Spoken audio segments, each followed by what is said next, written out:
Hey guys, it's Kogue here, back with another one, and in today's video we're going to be talking about American home ownership.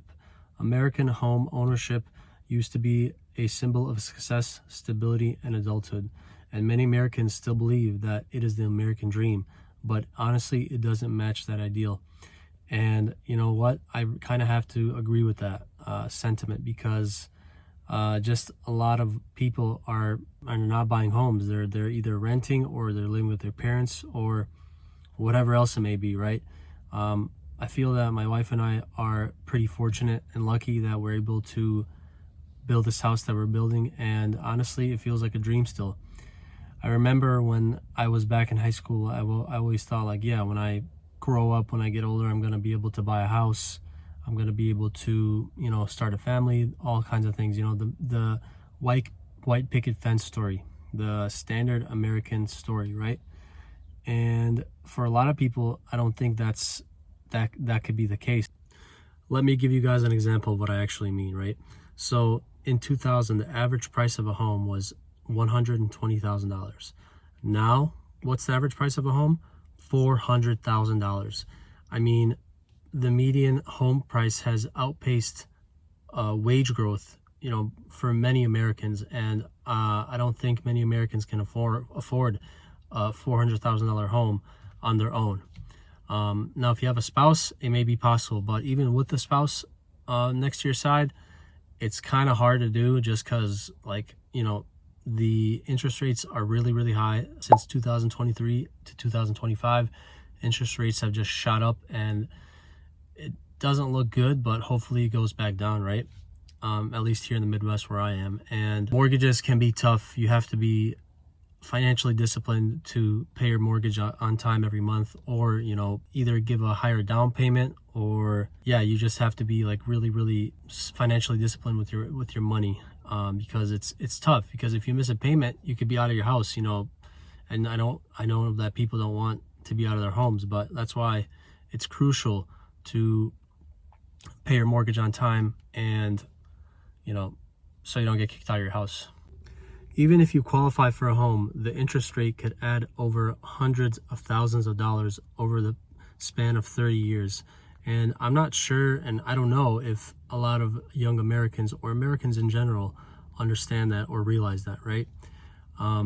You're house rich, but you're cash poor, right? Higher monthly payments mean less in your budget for things like maintenance, retirement savings, emergency funds, vacations, and nobody wants that, right? So it's just a shame, because owning a home in America should feel awesome. It should feel amazing, and you should feel a sense of pride owning a home in America. But I don't think that's the case anymore, because you're always worrying about your next payment. You're always worrying about how much should I put down for the payment? Should I put more? Should I put just the right amount? And I don't think a lot of people are satisfied with that kind of life, or then maybe they would just reconsider and maybe even sell their home, because it's not worth it, in a sense, to own a home.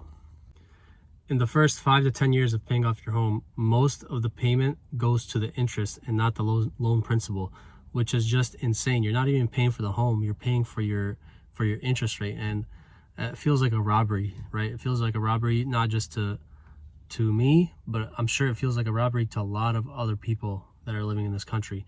And interest rates are insane.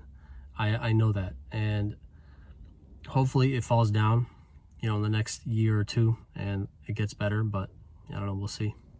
Refinancing isn't always an option either. People used to rely on refinancing when their interest rates drops, and if your home value falls, or your financial situation gets sticky, or it changes, you might have to stick with that mortgage rate for a long time. And a lot of people cannot afford to stick with their mortgage rate at this very moment, unless they can refinance. And like I said, it could be a sticky situation if those things arise. Guys, this is the exact reason why my wife and I moved into my parents' house. Don't be fooled by what you see on the internet. Don't be fooled by what you see on social media. People aren't what they make it out to be. They act like they have more money than what they do, but they really don't, right? And the reason why we moved out this apartment that we were in, first of all, was because we were paying $1,500 a month, and obviously we wanted to save money because we were building a house, and to be able to build a house you need to put down a large down payment or whatever it may be. And you know, we thought it'd be smart to just go and live with my parents, and it turned out to be the right choice in hindsight, right? And it seems like the paradigm is shifting, right? Because owning a home feels impossible, and therefore you have to live with either your parents, your in-laws, call it multi-generational families, right? That used to be a thing back in the day, but not so much anymore, because people really care about individualism here in America. And yeah, you got to be smart with your decisions. You got to be smart with what you're doing, and especially when you're trying to buy a house, you got to be smart with your money, financially disciplined, like I mentioned before, and it'll only help you in the long run. The reality is, when you own a home, you have to slave away.